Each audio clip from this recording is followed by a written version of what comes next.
नमस्कार, express reporter में आपका स्वागत है। मैं हूं आपके साथ दीपक भदौरिया। चलिए शुरू करते हैं एक्सप्रेस रिपोर्टर का सिलसिला।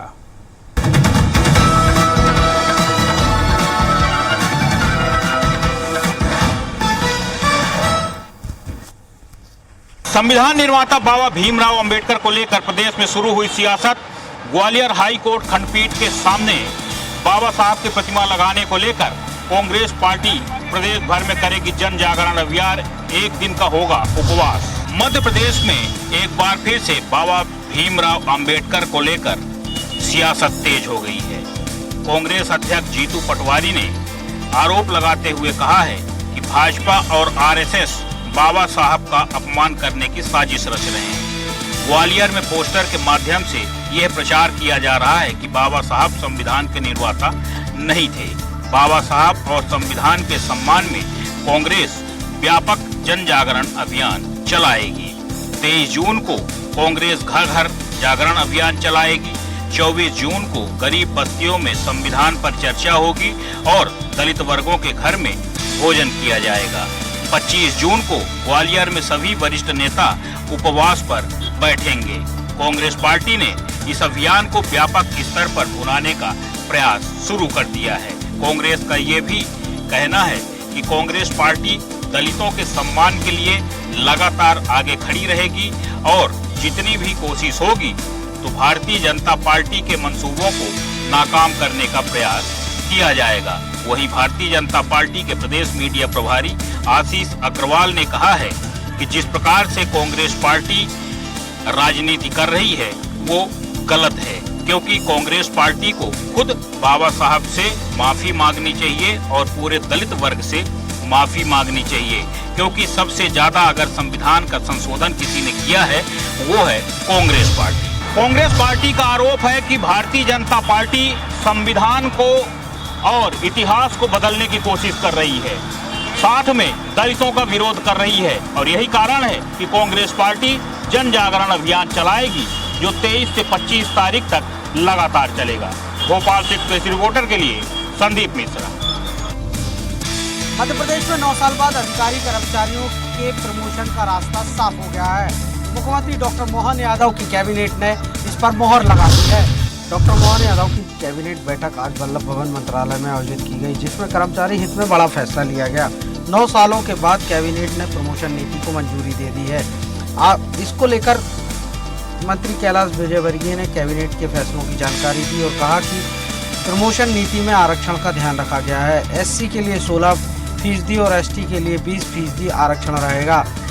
वरिष्ठता के तहत मेरिट के आधार पर पदोन्नति की जाएगी। अग्रिम डीपीसी का प्रावधान इसमें किया गया है। साथ ही साथ पात्रता को भी ध्यान में रखा जाएगा। पदोन्नति समिति को अधिकार दिए गए हैं। 6 महीने की सीआर को भी साल भर की सीआर माना जाएगा। प्रतिनियुक्ति के खाली पद पर प्रमोशन होगा। सभी खाली पदों पर प्रमोशन किए जाएंगे, जिससे 2 लाख रिक्त पद सृजित होंगे। नई भर्ती के दरवाजे भी खुलेंगे। इसके अलावा आंगनबाड़ी 2.0 के तहत 459 नवीन आंगनबाड़ी केंद्रों की स्थापना होगी। आंगनबाड़ी सहायिका और कार्यकर्ताओं की भर्ती की जाएगी। केंद्र सरकार 72 करोड़ और राज्य सरकार 70 करोड़ देगी। इसके अलावा 5,163 करोड़ की राशि की स्वीकृति बिजली इंफ्रास्ट्रक्चर के लिए दे दी गई है। इसके साथ ही भोपाल में सितंबर-अक्टूबर में मेट्रो की शुरुआत हो जाएगी और प्रधानमंत्री नरेंद्र मोदी मेट्रो का शुभारंभ करेंगे। साथ ही कैबिनेट ने रक्षाबंधन पर लाडली बहनों को 250 रुपए की अतिरिक्त राशि देने का भी फैसला किया है। इसके अलावा अंतर्राष्ट्रीय योग दिवस पर मध्य प्रदेश सरकार हर जिले में कार्यक्रम का भी आयोजन करेगी। हालांकि प्रमोशन में आरक्षण को लेकर सरकारी कर्मचारी अधिकारियों का एक वर्ग संतुष्ट नजर नहीं आ रहा है। एक्सप्रेस रिपोर्टर के लिए भोपाल से कुमार संदीप। राजधानी रायपुर में बांग्लादेशी दंपतियों की गिरफ्तारी के बाद सियासी बयानबाजी और आरोप प्रत्यारोप का दौर शुरू। रायपुर से बांग्लादेशी पति पत्नी को गिरफ्तार किया गया है। घुसपैठ के मुद्दे को लेकर प्रदेश के पूर्व मुख्यमंत्री भूपेश बघेल और भारतीय जनता पार्टी के सीनियर विधायक अजय चंद्राकर आमने सामने हैं। अजय चंद्राकर ने भारत और छत्तीसगढ़ में इस तरह की घुसपैठ को लेकर कांग्रेस को जिम्मेदार ठहराया है। वहीं दूसरी ओर पूर्व मुख्यमंत्री भूपेश बघेल ने घुसपैठ के मामलों में भाजपा सरकार के कामकाज पर सवाल खड़े किए हैं। रायपुर से एक्सप्रेस रिपोर्टर दिलीप साहू।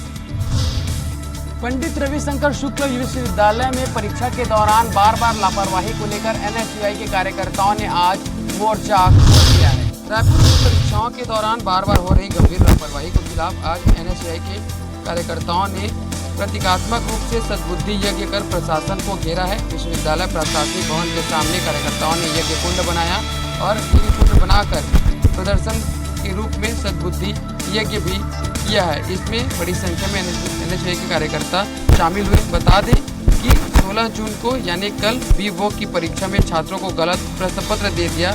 बताया गया कि उनके परीक्षा के प्रश्न पत्र छापे ही नहीं गए थे, जिसके कारण परीक्षा को स्थगित करके अगली तारीख उसकी दी गई। इसके साथ साथ बीए, एलएलबी और एलएलबी, फार्मेसी, बीएड जैसे कई अन्य कोर्सेज लगातार 8 बजे निर्धारित समय होने के बाद भी 1 और 1.5 घंटे के उपरांत ही उन्हें परीक्षा पत्र दिए जा रहे थे। बार बार हो रही इस लापरवाही के बाद आज एनएसयूआई के कार्यकर्ताओं ने संदेशात्मक रूप से प्रदर्शन किया है। प्रदर्शन के साथ साथ कार्यकर्ताओं ने मांग की है कि लगातार हो रही लापरवाही पर नीति बनाई जाए। इसके साथ साथ जिम्मेदारों पर कड़ी कार्रवाई कर जो विद्यार्थी हैं उन्हें सुविधा देने की मांग की है। Express reporter Gopi Krishna Sahu, Raipur. वाराणसी में 24 जून को होने वाली मध्य क्षेत्रीय परिषद की बैठक को लेकर मुख्यमंत्री योगी आदित्यनाथ ने तैयारियों का जायजा लिया। सीएम योगी आदित्यनाथ वाराणसी में होटल ताज पहुंचकर 24 जून को होने वाली मध्य क्षेत्रीय परिषद की बैठक की तैयारियों का जायजा लिया। इस अहम बैठक में केंद्रीय गृह मंत्री अमित शाह के साथ उत्तर प्रदेश, मध्य प्रदेश, छत्तीसगढ़, उत्तराखंड के मुख्यमंत्री भी शामिल होंगे। दरअसल मध्य क्षेत्रीय परिषद की यह बैठक न सिर्फ प्रशासनिक दृष्टिकोण से अहम है, बल्कि राज्यों के आपसी सहयोग और साझा विकास के दृष्टिकोण से भी महत्वपूर्ण मानी जा रही है। बैठक की अध्यक्षता केंद्रीय गृह मंत्री अमित शाह करेंगे, जबकि मेजबान के तौर पर सीएम योगी आदित्यनाथ मौजूद रहेंगे। इसके अलावा मुख्यमंत्री मोहन यादव, मुख्यमंत्री विष्णुदेव साय और मुख्यमंत्री पुष्कर सिंह धामी की उपस्थिति तय मानी जा रही है। सीएम ने अधिकारियों से तैयारी की जानकारी ली और समन्वय के साथ कार्य करने के निर्देश दिए। आयोजन को लेकर सुरक्षा, लॉजिस्टिक और प्रोटोकॉल व्यवस्थाएं अंतिम चरण में है। केंद्रीय गृह मंत्री की अध्यक्षता में होने वाली यह बैठक साझा विकास के साथ साथ राजनीतिक समीकरण भी तय करेगी। लखनऊ से express reporter Pawan Singh. National green tribunal ने हाईकोर्ट में पेश की रिपोर्ट, नर्मदा नदी के पानी को बताया प्रदूषण मुक्त। हाईकोर्ट में पेश की गई रिपोर्ट में कहा पीने योग्य है नर्मदा का पानी। मध्य प्रदेश हाईकोर्ट के एक निर्देश पर नेशनल ग्रीन ट्रिब्यूनल ने नर्मदा के पानी की शुद्धता की जांच में पाया कि नर्मदा के पानी में प्रदूषण नहीं है। A+ क्वालिटी का पानी पीने योग्य है। दरअसल शहर के गंदे नालों का पानी नर्मदा को प्रदूषित कर रहा था। इस प्रदूषण को रोकने के लिए नगर निगम ने नालों के पानी को साफ करने के लिए 17 करोड़ रुपए की लागत से 6 से ज्यादा सीवर ट्रीटमेंट प्लांट लगाए और गंदे पानी को साफ पानी में तब्दील कर नर्मदा में छोड़ा। इस वजह से नर्मदा नदी का जल प्रदूषण मुक्त हो गया। हालांकि अभी भी 2 सीवर ट्रीटमेंट प्लांट लगाए जाने बाकी हैं और पानी की लगातार सैंपलिंग की जा रही है। नर्मदा नदी के पानी को स्वच्छ रखने के लिए सरकारी प्रयास तो किए जा रहे हैं, लेकिन जिम्मेदारी नर्मदा भक्तों की भी है कि वे नर्मदा पूजन के बाद घाटों में गंदगी न फैलाएं। Arvind Dubey, access reporter, Jabalpur.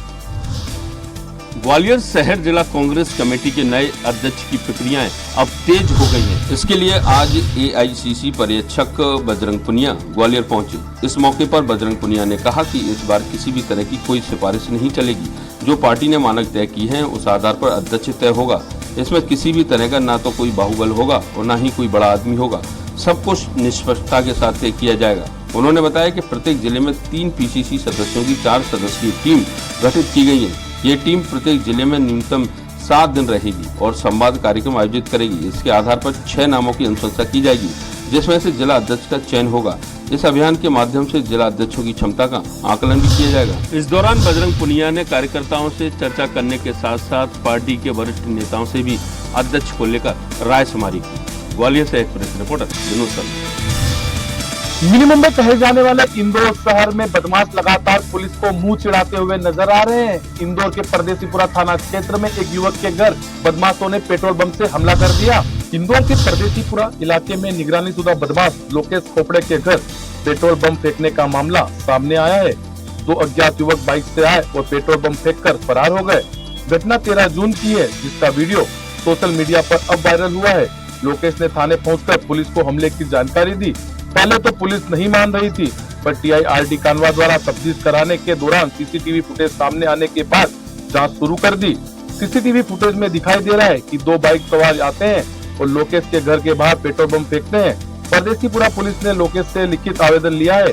पिछले 4 दिनों में दोनों हमलावरों की पहचान नहीं हो सकी, लेकिन पुलिस को शक है कि वे विजयनगर क्षेत्र के रहने वाले हैं। CCTV फुटेज के आधार पर उनकी तलाश जारी है। फिलहाल इंदौर की परदेसीपुरा पुलिस ने CCTV के आधार पर 3 युवकों के खिलाफ FIR दर्ज कर उनकी तलाश शुरू कर दी है। इंदौर से एक्सप्रेस रिपोर्टर विकास सिंह सोलंकी। अंबिकापुर में आज नगर निगम कार्यालय का घेराव किया गया, जहां अंबिकापुर के वार्ड क्रमांक 41 नवागढ़ घोटरापाड़ा के वार्ड पार्षद के साथ सैकड़ों की संख्या में पहुंचे वार्ड वासियों के द्वारा नगर निगम का घेराव कर जमकर नारेबाजी की गई। वार्ड वासियों ने बताया कि बरसात आते ही वार्ड की सड़क कीचड़ में तब्दील हो जाती है, जिसमें चलने पे राहगीरों को काफी दिक्कतों का सामना करना पड़ता है। स्कूल अब खुल चुके हैं, जिसमें कल बच्चे गिरकर दुर्घटना का शिकार भी हो गए थे। साथ ही वार्ड की जो नाले हैं उसमें जल भराव की स्थिति होती है और उनका पानी जो है वार्ड के लोगों के घरों में घुस जाता है। इन मांगों को लेकर वार्ड पार्षद के साथ सैकड़ों की संख्या में पहुंचे वार्ड वासियों ने नगर निगम कार्यालय का घेराव कर जमकर नारेबाजी की है और जल्द ही इसमें सुधार लाने की मांग की। साथ ही सुधार नहीं होने पर वार्ड वासियों ने उग्र प्रदर्शन की चेतावनी भी दी है। वहीं नगर निगम आयुक्त की माने तो जल्द ही इस काम पर पहल की जाएगी और लोगों की जो समस्याएं हैं उन्हें दूर करने की बात कही गई है। मगर देखने वाली बात होगी कि नगर निगम बरसों से इस समस्या का समाधान नहीं निकाल पाया है। वहीं वार्ड वासियों के प्रदर्शन के बाद इसमें क्या पहल की जाएगी, ये देखने वाली बात होगी। एक्सप्रेस रिपोर्टर के लिए अंबिकापुर से संजय रजक की रिपोर्ट। पीतमपुर के शासकीय अस्पताल में मरीजों के साथ किया जा रहा है लापरवाही पूर्वक इलाज। आप हम सभी जानते हैं कि जब भी हम अस्पताल इलाज के लिए जाते हैं तो वहाँ पर मौजूद डॉक्टर, नर्स और कंपाउंडर ही उपचार करते हैं, लेकिन पीतमपुर शासकीय अस्पताल में आजकल कुछ और ही देखने को मिल रहा है, जहाँ पर महिला वार्ड में महिलाओं की बोतल वहाँ पर सफाई कर रहे सफाई कर्मी उतार रहे हैं। ऐसा ही मामला आज पीतमपुर में देखने को मिला, जहाँ पर पीतमपुर के एक रहवासी अपनी पत्नी के इलाज के लिए पीतमपुर शासकीय अस्पताल में जाते हैं, जहाँ पर उनकी पत्नी को चढ़ाई गई दवाई की बोतल उतारने के लिए जब नर्स को बुलाया जाता है तब वहाँ पर महिला वार्ड में पंखे की सफाई कर रहा सफाई कर्मी आके महिलाओं की बोतल उतार रहा था। इस प्रकार की लापरवाही पूर्वक इलाज करना पीतमपुर शासकीय अस्पताल की व्यवस्थाओं पर सवाल उठाते हैं। क्या पीतमपुर अस्पताल में स्टाफ की कमी है या पर्याप्त स्टाफ होने के बावजूद भी इस प्रकार की घटनाओं को नज़रअंदाज किया जा रहा है। जब इस घटना की जानकारी महिला के पति ने जब वहाँ के इंचार्ज को दी तो उन्होंने उसके बदले में जवाब दिया कि वो सफाई कर्मी तो ट्रेन है। इस प्रकार से जवाब देना, इस प्रकार से शासकीय अस्पताल में लापरवाही पूर्वक मरीजों के साथ में उपचार करना क्या सही है? फिलहाल इसकी जानकारी उच्च अधिकारी को दे दी गई है। पीतमपुर से कैमरा पर्सन विवेक के साथ मैं मनीष यादव, एक्सप्रेस रिपोर्टर।